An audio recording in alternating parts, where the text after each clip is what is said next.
মই প্ৰথমে আজি এপিয়াৰ হৈ আমাৰ এপইণ্টমেণ্ট নটিফিকেশ্যনখন গভৰ্ণৰৰ কোৰ্টত প্ৰস্তুত কৰিলোঁ। কোৰ্টো চাগে ইন দ্য মিন টাইম পাইছে, তো সেইটো আমাৰ ৰেকৰ্ডিংটো কৰিলে যে আমি 5জনৰ গোটেই টিমটোৱে মানে এপইণ্টেড হৈছোঁ। তাৰপিছত আমি পেটিশ্যন 2খন আছিল, আমি এগ্ৰী কৰিছোঁ যে তেওঁলোকৰ পেটিশ্যনখন এলাউ কৰিব লাগে ৰিগাৰ্ডিং ভিডিঅ' কনফাৰেঞ্চিং, যিহেতু তেওঁলোকৰ সেইটো ফাণ্ডামেণ্টেল ৰাইট হয়, সুপ্ৰিম কোৰ্টৰ গাইডলাইনছো আছে। তো সেইকাৰণে আমি সেইটোত বিনা কথাত অবজেকশ্যন দিয়া নাই। কিন্তু তাতে মই খালি মোৰ ফালৰ পৰা 2টা কণ্ডিশ্যন দিছিলোঁ আছিল যে একিউজডে যাতে কোনো ধৰণৰ আইডেণ্টিটিটো ডিছপুট কৰিব নোৱাৰে, আৰু ছেকেণ্ড আছিল যে কিবা কাৰণে যদি লিংক ফেইলাৰ হয় তেতিয়াহ'লে আপোনাৰ এই প্ৰচিডিংটো কোৰ্টত কণ্টিনিউ থাকিব। তেওঁ সেইটো ক্লেইম কৰিব নোৱাৰে যে মোৰ লিংক ফেইলাৰ হ'ল কাৰণে মই প্ৰস্তুত হ'ব পৰা নাই। তো সেই কণ্ডিশ্যনটো তেওঁলোকক এগ্ৰী কৰাৰ কাৰণে সেই এটা কনচেণ্ট অৰ্ডাৰ দিলে আৰু সেই পেটিশ্যন 2খন ডিছপ'জ অফ কৰিলে। বাকী যি চব তেওঁলোকৰ পেটিশ্যন আছিল সেইকেইখন আটাইকেইখন আজি পেণ্ডিং আছে ফৰ ফাইলিং অফ অবজেকশ্যন। তাতে গুৰুত্বপূৰ্ণ পেটিশ্যন এখন আছে যিখন হ'ল যে তেওঁলোকে কৈছে যে আমি কপি পোৱা নাই। আমাৰ ইনষ্ট্ৰাকশ্যন মতে মই অলপ পুলিচ বিভাগৰ লগত কানেক্ট হৈছিলোঁ, তেওঁলোকে কৈছে তেওঁলোকে গোটেইখিনি দিছে। তো এতিয়া তেওঁলোকৰ লগত বহি ইনষ্ট্ৰাকশ্যনখিনি লৈ আমি নেক্সট ডেটত অবজেকশ্যনখন ফাইল কৰিম, আৰু যদি সঁচাকৈ কিবা পোৱা নাই ডেফিনেটলি দিম। তেতিয়া আজি অনাৰেবল কোৰ্টে চাৰ্জৰ হিয়াৰিঙৰ ডেটো ফিক্স কৰিবৰ কাৰণে সাজু আছিল, কিন্তু মই ক'লোঁ যে অনাৰেবল ছাৰ যেতিয়ালৈ আপোনাৰ কপি প্ৰচেছটো ক্লিয়াৰ নহয় তেতিয়ালৈ চাৰ্জত যোৱাটো ঠিক নহ'ব। এইকাৰণে কালি তেওঁলোকে ক'ব প্ৰিজুডিচ ক্লেইম কৰিছোঁ, যে যিহেতু আমাক কপি নিদিয়াকৈ চাৰ্জ হিয়াৰিং কৰি কেনে চাৰ্জৰ অৰ্ডাৰটো দিলে, what ever order will be passed. আৰু তো সেইটো কাৰণে কোৰ্টে এই নেক্সট ডেটটো অবজেকশ্যন হিয়াৰিঙৰ কাৰণে ৰাখিছে। আৰু আজি এখন গুৰুত্বপূৰ্ণ পেটিশ্যনো পুলিচ বিভাগে ফাইল কৰিছে, সেইটো হ'ল সিদ্ধাৰ্থৰ এটা কিবা ফ্লেট এটা আছে ফটাকিলৰ ফালে, সেইটো এটেচ কৰাৰ পেটিশ্যন দিছে। আৰু তাতেও আমাক ডাইৰেকশ্যন দিছে যে পেটিশ্যনৰ কপিটো তেওঁলোকক ছাৰ্ভ কৰিব লাগে। সেইটো আজি 3 দিন সময় দিছে, আমি পাৰিলে মানডেৰ ভিতৰত ফাইল কৰি দিম। আৰু বেল পেটিশ্যন আজি নতুনকৈ, আগৰটো 3খন পেণ্ডিং আছেই, তো আৰু আজি নতুনকৈ ফাইল কৰিলে আপোনাৰ মনোৰঞ্জন নন্দেশ্বৰ বৰা আৰু শ্যাম কানু মহন্তই। তো সেই গতিকে একেলগে সেই 5খন বেল পেটিশ্যন অহা তাৰিখত 5খনে 22 তাৰিখে শুনানি হ'ব। ইন দ্য মিন টাইম আমি ফাইল কৰিম আমাৰ অবজেকশ্যনখিনি।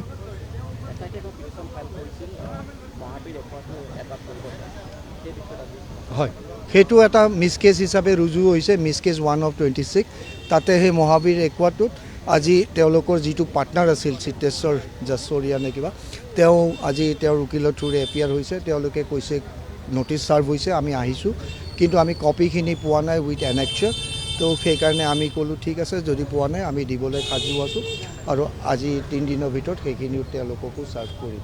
তাৰপিছত সেই 30 তাৰিখে সেই একে ডেট দিছে, তেতিয়া সেইদিনাখনো আমি অবজেকশ্যন তেওঁলোকে ফাইল কৰিব আৰু আমি শুনানিটো কৰিম। এইখিনিয়ে ক'ম যে লিগেল প্ৰচেছত এটা লিগেল ফাইট হয়, আৰু লিগেল ফাইটটো এনেকুৱা হয় যে জাজে 2 পক্ষকে শুনে তাৰপিছত জাষ্টিচ কৰে।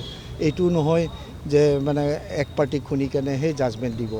তো যিহেতু যাৰ যি ৰাইট আছে, যি মৌলিক অধিকাৰ আছে, সেই গোটেইখিনি চাই কেনেহে কোৰ্টে ফেচলাটো কৰিব, ৰায়দানটো দিব। তো আমি যিমান পাৰোঁ সেইখিনি আমি লিগেল প্ৰচেছত আগবঢ়াই যাম। কিন্তু তাতে গুৰুত্বপূৰ্ণ কথা এটাই খালি মই কৈ থৈ দিম যে আমাক যিখিনি মেটেৰিয়েলছ ইনভেষ্টিগেশ্যনত ছাপ্লাই কৰিছে, আমি সেই ভিত্তিতে কেছটো আগবঢ়াই লৈ যাম। যিহেতু আমাৰ আইনী প্ৰক্ৰিয়া সেইটো, আমি কোনো এডো এক্সট্ৰা নতুন কৰিব নোৱাৰোঁ, কোনো ছাবজেক্টো কৰিব নোৱাৰোঁ। যিখিনি আছে সেই তথ্যৰ ভিত্তিতেই আমি কেছটো চলাই লৈ যাব লাগিব। অৰ্থাৎ পুলিচে দিয়া মেটেৰিয়েলছৰ ওপৰতেই গোটেইখিনি হ'ব। তাৰে ভিতৰত আমি যিখিনি লিগেল জ্ঞান পাইছোঁ সেই লিগেল জ্ঞানেৰে আমি কেছটো আগবঢ়াই লৈ যাম বুলি আশা ৰাখিছোঁ। হয়, সেইটো তেওঁৰ দৃষ্টিকোণেৰে কৈছে বাৰু, ঠিকে কৈছে হয়তো, কিন্তু পুলিচেও তেওঁলোকৰ দৃষ্টিকোণেৰে যিখন চাৰ্জশ্বিট দিছে তাতে তেওঁলোকক একিউজো কৰা নাই, উইটনেছো কৰা নাই, ওৱান এছপেক্ট। বাট মই এইখিনিয়ে ক'ম, যদি এভিডেঞ্চ লওঁতে যদি এই মেটেৰিয়েল ছাৰ্ফেচ কৰে তেতিয়াহ'লে তেওঁলোকৰ এগেইনষ্টে আমি ছেকশ্যন 319 CRPC, মই আগৰ ছেকশ্যনটো যদি কৈছোঁ, এতিয়াতো BNSS দিয়ে ৰুল ল'ব। তো সেই 319ত আমি নতুনকৈ আছামীবিলাককো ইয়াতে টানি আনিব পাৰিম, নতুনকৈ চামিল কৰিব পাৰিম। আৰু যদি পুলিচেও ভাবে ছাপ্লিমেণ্টাৰী চাৰ্জশ্বিট তেওঁলোকে ইনভেষ্টিগেট কৰি দিব পাৰে, সেইটো সময়ে ক'ব।